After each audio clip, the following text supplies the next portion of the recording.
allo sama gars ñi bismillah maa ngi leen di comme li ma leen ko dige woon bëgg a dellu si waxtaan ak yéen tuuti ci procès Ousmane Sonko bi nga xam ni jeex na léegi maa ngi ñaan rek ko nga xam ni agsi nga ci waxtaan wi nga partager vidéo bi pour que nit ñi mën ci jot. ngeen jégal ma nag waaye door a jóg rek di bëgg waxtaan ak yéen ci li nga xam ni xew na ci dëkk ba.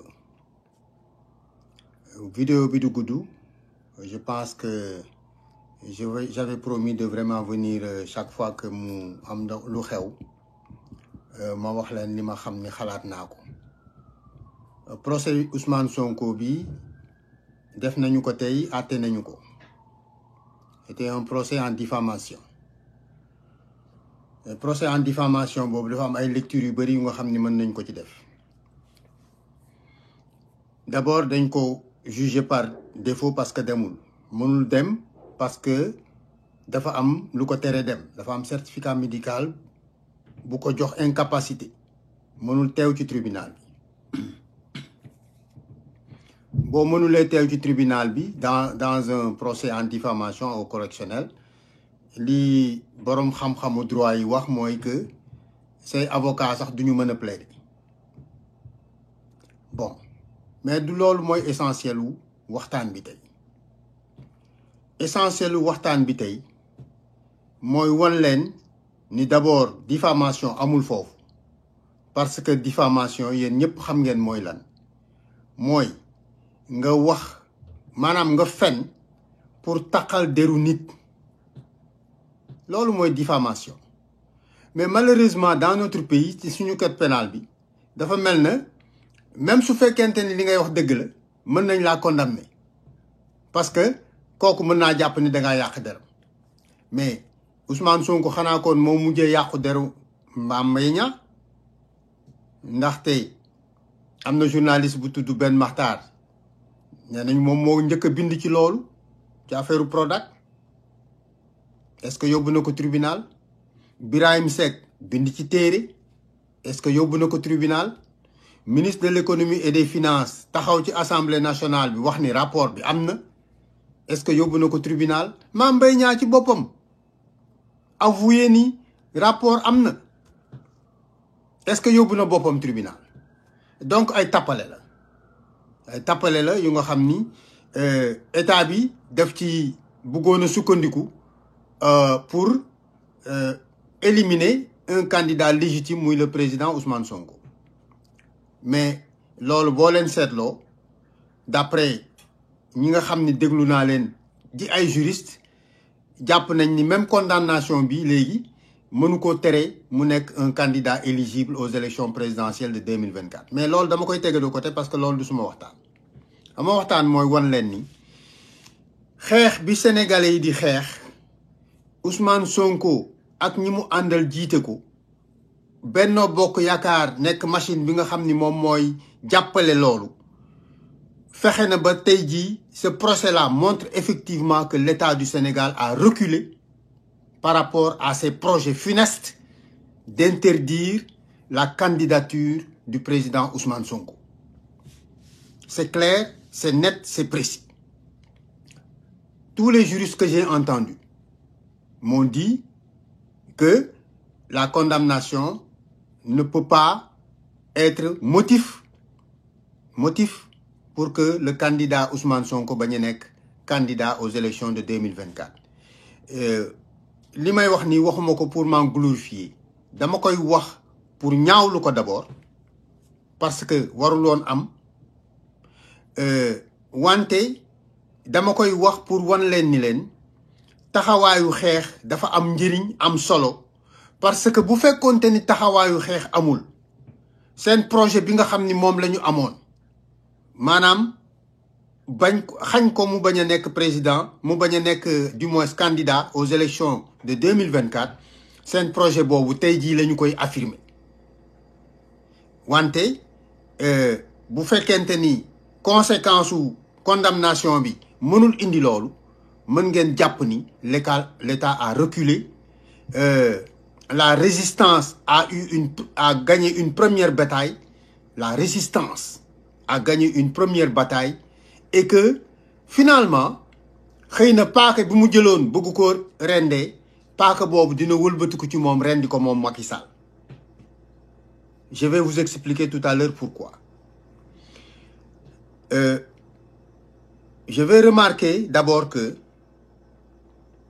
Juan Branco, l'avocat français bi nga xam ni moom la Ousmane Sonko constitué woon pour mu ñëw défendre ko dañ ko refoulé bi mu ñëwee aéroport AIBD muy won la communauté internationale encore muy won la communauté internationale li nga xam ni mooy xar kanamu président Macky Sall ak ni nga xam ni moom lay gérer nos institutions républicaines et notre démocratie bi mu toogee ba léegi. Maintenant, c'est clair au niveau de la communauté internationale que ils sont en face d'un prédateur républicain, d'un dictateur bu nga xam ni nit ñi yàgg nañ leen ko joxoñ yàgg nañ leen ko wax mais finalement dafa mel na mënuñu ko woon gis. Mais voilà maintenant la preuve au plan international que pour venir défendre les libertés et les droits d'un citoyen, Ousmane Sonko, le barreau international, le barreau de France, n'a pas sa place dans notre barreau au Sénégal, dans notre justice au Sénégal. Alors que les avocats français et les avocats sénégalais, de part et d'autre, vont défendre des clients, soit en France, soit au Sénégal. Amul benn motif bu ñu mën a expulser l'avocat Juan Branco pour mu ñëw défendre son client Ousmane Sonko. Leneen li mooy wan leen ni leen le recul est tellement important. Je considère ça comme une petite victoire de la bataille bi ñuy mener en tant que peuple di résister une dictature et li ñuy wooyee un bannissement de toutes nos libertés. Victoire bii nii jàpp leen lii ma leen di wax. Benno Bokk Yaakaar en tant qu'organisation va se rendre compte maintenant définitivement que mënuñoo tere le candidat Ousmane Sonko mu nekk candidat aux élections de 2024. Benno Bokk Yaakaar dans son entièreté ñoom xam nañu ni Macky Sall mënul bokk ci élection yi. Benno Bokk Yaakaar dans ses différentes composantes vont commencer maintenant et jàpp leen lii ma leen di wax à régler à Macky Sall son sort parce que vous allez voir que la transhumance va commencer maintenant. Certains des membres de Benno Bokk Yaakaar vont commencer à publiquement déclarer Macky Sall comme n'étant pas possible comme un candidat. Di ngeen ko gis ci ay ténor yu Benno Bokk Yaakaar. Di ngeen gis ni Macky Sall lui-même et son camp vont commencer à ouvrir des négociations très sérieuses avec le candidat Ousmane Sonko. Très sérieuses. Te lii ma leen di wax nii loolu moom mooy seen moo leen di mën a muccal ñoom. Loolu mooy seen jàmm. Loolu mooy seen jàmm parce que tout ce qui est documenté sur le plan international, tout ce qui est fait sur le plan international, dafa am ñu nga xam ni nekkul Macky Sall rek, mais ce sont des alliés de Macky Sall yu nga xam ni ils sont concernés par toutes les poursuites yi nga xam ni ceux qui sont dans la diaspora, et j'en sais vraiment quelque chose parce que fekk na ma États-Unis am na lu ma ci dox am na lu ma ci wax. Tous ces gens-là seront concernés s'il n'y a pas de négociation sérieuse pour aplanir notre vie démocratique, pour que li nga xam ni moom la ñu xam, parce que notre démocratie est fondée sur la concertation et le dialogue permanent, sur les concessions et les compromis dynamiques pour que nous mën a nekk ci jàmm, parce que notre démocratie li mu am comme élément précieux mooy la paix. Notre entente dans notre pays, notre nation, l'unité de notre nation, mooy suñu denrée principale. Amuñu li États-Unis amuñu ko. Nous avons 3 pouvoirs comme les États-Unis. Nous sommes dans un régime présidentiel comme les États-Unis. Mais États-Unis dañu am lu ñu tuddee check and balances, mooy amul benn pouvoir bu nga xam ni mën nga taxaw def lu la neex.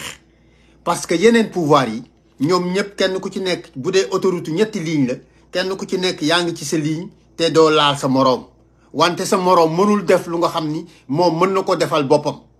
Du président de la République des États-Unis, d'où le Congrès américain, d'où les cours et tribunaux, la justice américaine. Kenn ci ñoom mënul def lu ko neex. Amul benn juge aux États-Unis bu mën a def lu ko neex. Benn magistrat bu mën a def lu ko neex. Amul. Aujourd'hui d'ailleurs boo leen ko seetloo au niveau des États-Unis, au niveau de la Cour suprême, le juge Thomas, tey jii tous les projecteurs sont braqués sur lui ak sa femme Ginny Thomas pour des affaires nébuleuses de corruption. Et les sénateurs démocrates font tout pour que un code d'éthique leur soit appliqué. loolu dañ ko mën a am suñu réew. Amuñu donc lu ñu tuddee checks and balances dans notre système judiciaire, dans notre système démocratique. Benn nit cundum mooy dox di wax di def lu ko neex, amul kenn ku ko mën a tere. Mais retenez que malgré la tristesse de la condamnation que j'ai sur le procès en diffamation de Ousmane Sonko, je considère que c'est une victoire essentielle qui montre que l'État commence à craquer, que l'État recule sur une condamnation qu'elle voulait être mu nekk une condamnation bu nga xam ni dafay empêcher au principal opposant mu bañ a nekk candidat. loolu nasax na d'après tous les juristes que j'ai entendus.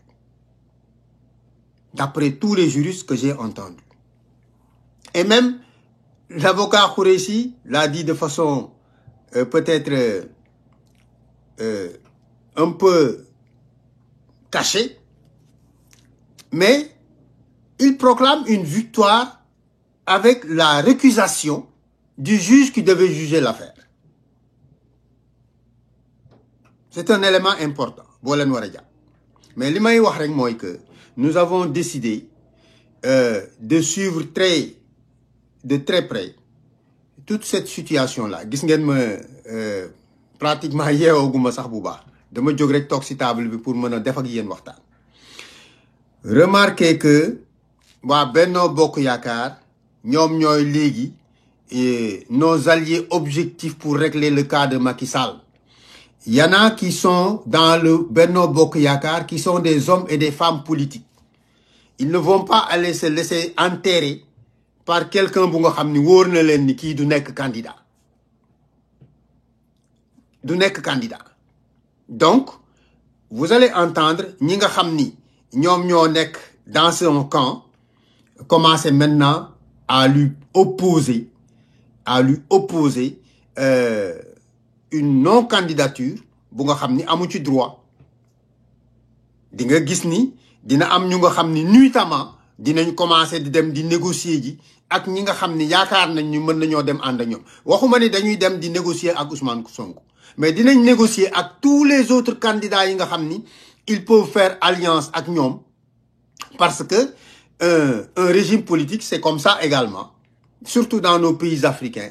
C'est un régime maanaam le régime politique se régénère à partir des desiderata yi nga xam ni am na ñi nekkoon ci pouvoir bi, am na ñu nga xam ni teel nañoo génn, am na ñu nga xam ni génnoon nañu bu yàgg, am na ñu nga xam ni ñi ngi door a commencé bëgg a génn am na ñu nga xam ni plus tard dinañ génn et qu'ils n'attendent pas la 25e heure comme l'avait dit Macky Sall pour rejoindre les forces patriotiques, pour rejoindre les forces de changement.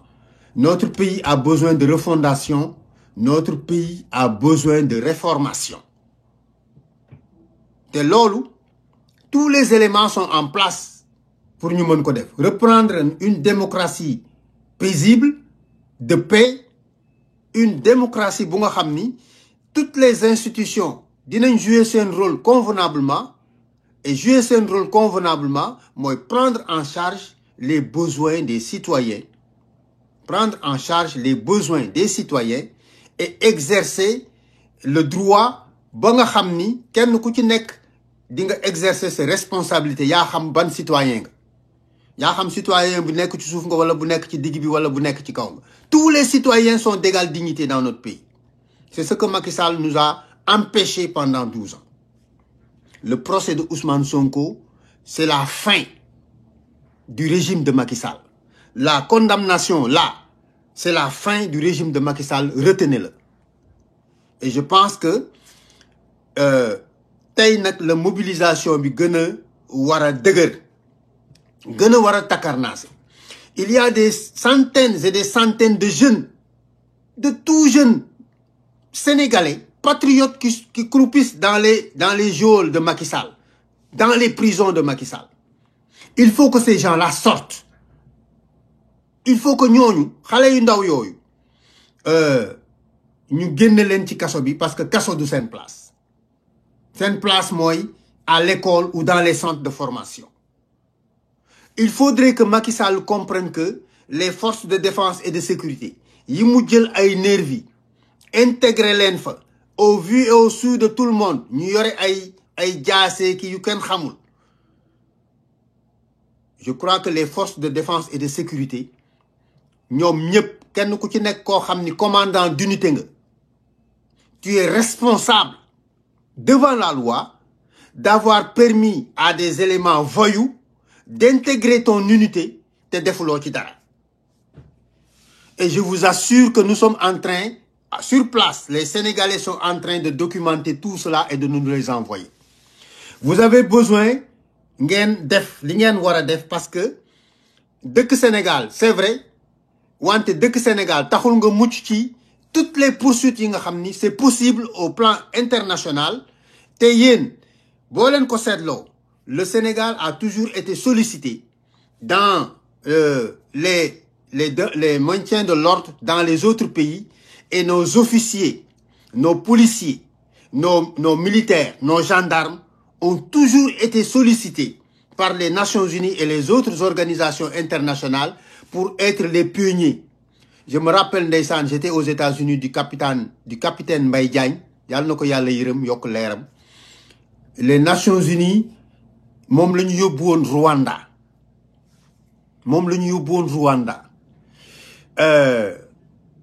Il a subi une mort violente parce qu'il voulait que le droit revienne dans ce pays-là. Que la paix revienne dans ce pays-là. Le Rwanda aujourd'hui a bénéficié du sacrifice ultime du capitaine Mbaye Diagne pour devenir le pays que ñun ñëpp fu mu nekk nii en Afrique nous sommes en train d'envier. Capitaine Mbaye Diagne, retenez bien son nom. Et donc, vous, officiers de la police, officiers de la gendarmerie, jàpp leen ni lépp lu ngeen def dans l'exercice de votre travail, la présence d'éléments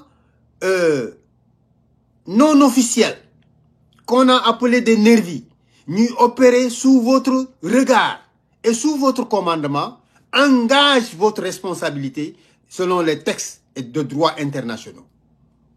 Et je sais bien ce que je dis. Donc, veillez à ça. Je dis donc que, avec le cœur gros, Ousmane Sonko ne devait pas être condamné. Ne devait pas être condamné parce que li mu wax amul dara lu ci nekk diffamation, inventé wul dara, fenul dara, yàqul deru kenn. C'est un leader politique qui a le droit de constater ce qui se passe dans le pays, mu wax ko. ña ko waxoon avant moom kenn yóbbuwu leen kenn condamné wu leen mais la ñu ci doon wut amuñu ko parce que bu fekkoonte ni sénégalais yi taxawuñu woon ni ñu taxawee dinañ ko condamné à des peines di nga xam ni immédiatement dina perdre son éligibilité lors des prochaines élections présidentielles mais loolu en tout cas maa ngi ci taxawagum juriste yi ma dégg ñu wax yëpp nee nañ loolu mënula am donc loolu laa leen bëggoon a jox comme lecture tey di leen promettre rek ni chaque fois que mu am lu nga xam ni xew na ci réew mi parce que am nañu yeneen liggéey yu ñuy def pour jàpp ci xeex bi ñu ni tamit am nañu yeneen li ñuy def vraiment pour jàpp ci xeex bi ñu ni tamit lépp lu nga xam ni mën nañu leen ko wax dinañ ñëw ñu wax leen ko partager ko ak yéen jox leen suñu analyse wax leen suñu lecture te suñu lecture rek la ku mu neex nga gëm ku mu neex nga bañ a gëm mais c'est notre lecture de la situation donc je dis continuez la mobilisation continuez la lutte les jeunes qui sont dans les prisons doivent sortir waru leen yox-yoxi c'est le moment ou jamais d'accélérer la cadence comme ni ko Mimi Touré doon waxee c'est le moment ou jamais d'être mobilisé dans les quartiers dans les départements dans les villes dans les communes dans les régions c'est le moment d'accentuer la mobilisation donc mbokk yi maa ngi leen di gërëm di leen sant di leen ñaanal yàlla di leen jox dig daje ba beneen yoon wasalaam